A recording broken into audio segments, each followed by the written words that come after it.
আমি এটা দর্শকপ্রিয় হওয়ার প্রধান কারণ মনে করি,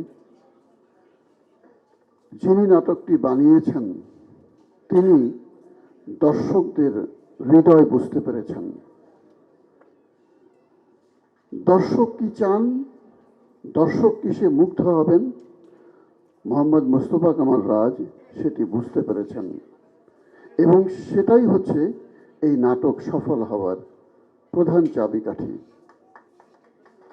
তারপর আপনাদের সহযোগিতা, শিল্পীদের সহযোগিতা এবং আরেকটি মুখ্য বিষয় অর্থনৈতিক সহযোগিতা, এই সব কিছু মিলেই এটা আমাদেরই গল্পের সফলতা।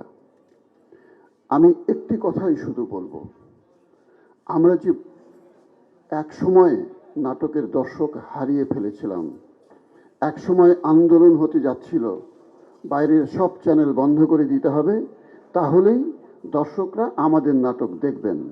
একমাত্র স্মার্ট সিটি বসুন্ধরা, আধুনিকতায় এক ধাপ এগিয়ে। আমি ব্যক্তিগতভাবে এই সিদ্ধান্তের পক্ষে ছিলাম না। ফাঁকা মাঠে গোল দিয়ে কোনো লাভ নেই।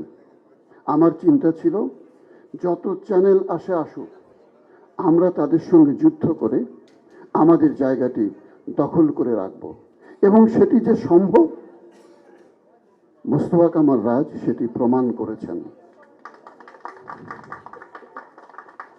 এখন আমাদের একটা জিনিস ভাবতে হবে, এই যে একটি মানুষ মৃতপ্রায় নাটককে আবারও জাগিয়ে তুলেছেন, কোটি কোটি মানুষ দেশের এবং পৃথিবীর বাংলা ভাষাভাষী নাটক মুগ্ধ হয়ে নাটকটি দেখলেন।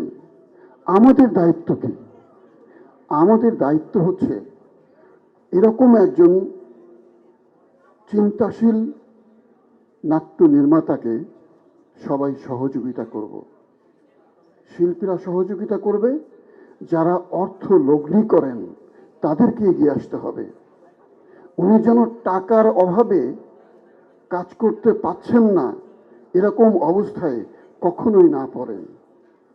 দাঁত থাকতে দাঁতের মর্ম বুঝতে হয়। মোহাম্মদ মুস্তফা কামাল রাজ থাকতে যারা অর্থ লগ্নি করেন তাদেরকে বুঝতে হবে এই মানুষটি যেন সুন্দরভাবে, সাবলীলভাবে, স্বাচ্ছন্দ্যের সঙ্গে সুন্দর সুন্দর কাজ করে বাংলা নাটককে জিয়ে রাখেন। ধন্যবাদ।